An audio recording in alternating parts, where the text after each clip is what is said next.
Hey everyone, I'm back with part 2 of what led to my spiritual awakening. So I was just talking about how my mother's family had been ripped apart and she began to get sick.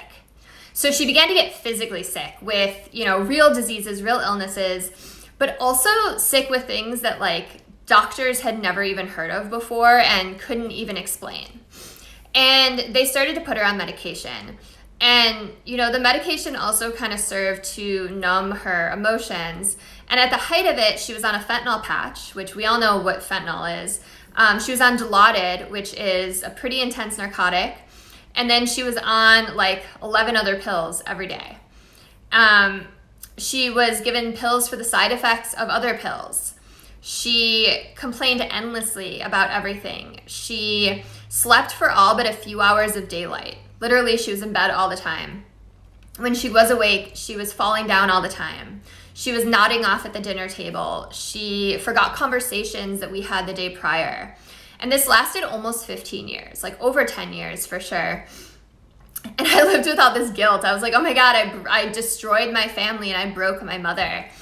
But in the end, it was my mother who became my biggest teacher, because I watched what happens to a human body and spirit when they go down that path, right? When they go down that path of depression, of letting their emotions control them, of not healing, of not taking charge of their own health, mental and physical. And then I was watching what happened to me as I started to get into all these healing modalities and change my mind about reality and life and my own power.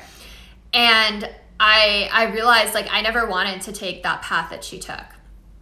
And so I started just going to more and more, and I've created my dream life. That was 20 years ago. I have the best husband I could ever ask for. I have a job I love. I'm a life coach. I help other people now. I get to talk about all this kind of stuff I love. I just wrote a book on it that's coming out at the end of the year called Change Your Mind to Change Your Reality, little plug.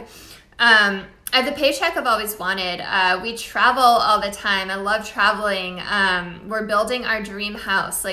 People look at me now and they think I've got it made. And that's because I understand how my thoughts and beliefs create my reality.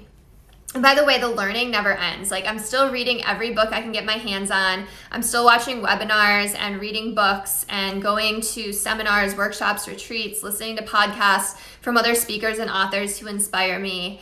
And that's my story. You create your own reality. Head over to changeyourmindtochangeyourreality.com to sign up for my newsletter. I'm Chris Ashley.